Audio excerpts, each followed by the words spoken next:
Good morning student. तो चलिए आप लोग की पाठ्य पुस्तक बसंत का तीसरा अध्याय देखते हैं, जिसका शीर्षक है हिमालय की बेटियां। यह नागार्जुन द्वारा लिखा गया है, जिसमें हिमालय और उससे निकलने वाली नदियों के बारे में बताया गया है। हिमालय से बहने वाली गंगा, यमुना, सतलुज आदि नदियाँ दूर से लेखक को शांत गंभीर दिखाई देती थी।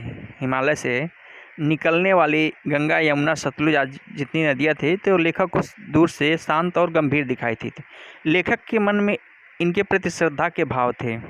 जब लेखक ने इन नदियों को हिमालय के कंधे पर चढ़कर देखा तो उन्हें लगा कि ये तो काफ़ी पतली हैं, जो समतल मैदानों में विशाल दिखाई देती है।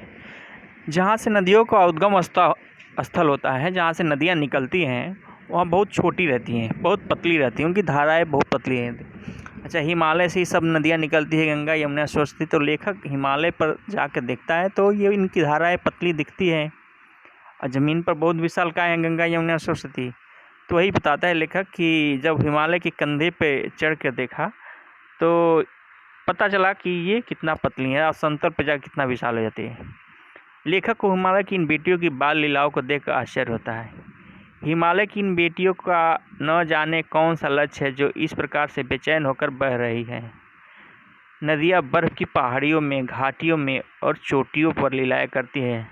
लेखक को लगता है कि देवदार, चीड़, सरसों, चिनार आदि के जंगलों में पहुंचकर शायद इन नदियों को अपनी आप बीती बातें याद आ जाती हैं। लेखक बता रहा है कि जब ये मैदानी भागों और समतल भागों में पहुंचती हैं तो बड़ा विशालकाय दिखाई देती हैं। जब हिमालय से निकल के ये कहाँ कहाँ जाती हैं तो बर्फ़ की पहाड़ियों से, घाटियों से, चोटियों से बाल लीलाएं करती हैं। लेखक को लगता है कि ये देवदार, चीड़, सरसों, चिनार आदि के जंगल पहुँचकर वहाँ इन नदियों को अपनी बीती हुई बातें याद आती हैं। सिंध और ब्रह्मपुत्र दो महानदियाँ हिमालय से निकलकर समुद्र में मिल जाती हैं। सिंध और ब्रह्मपुत्र दो नदियाँ हैं जो हिमालय से निकलकर समुद्र में मिल जाती हैं। हिमालय को ससुर और समुद्र को उसका दामाद कहने में लेखक को कोई झिझक नहीं है।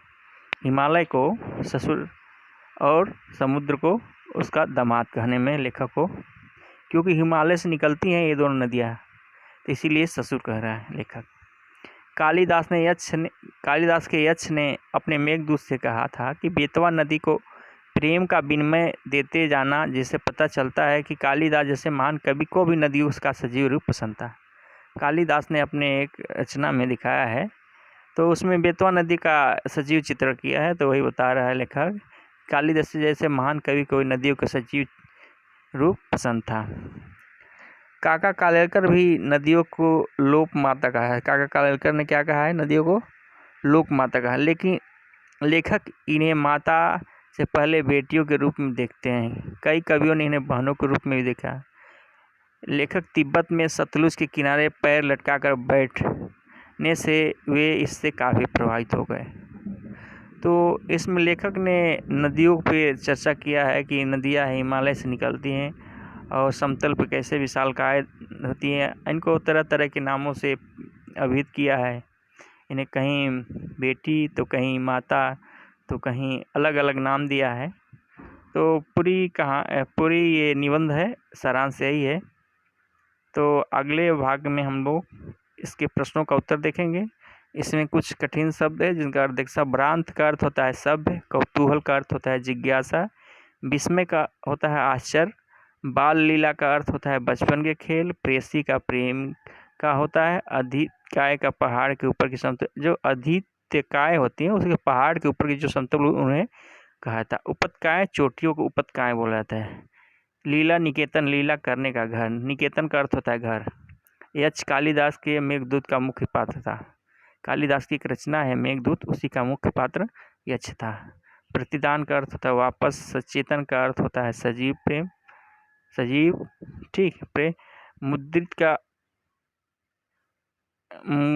का अर्थ होता है खुश, खुमारी का नशा और बलिहारी का कुर्बानी होता है नटी, कोई भूमिका निभाने वाली स्त्री। तो ये सब कठिन शब्दों के अर्थ हो गए। तो अगले वीडियो में हम लोग इसके प्रश्नों का उत्तर देखेंगे। तब तक के लिए थैंक यू।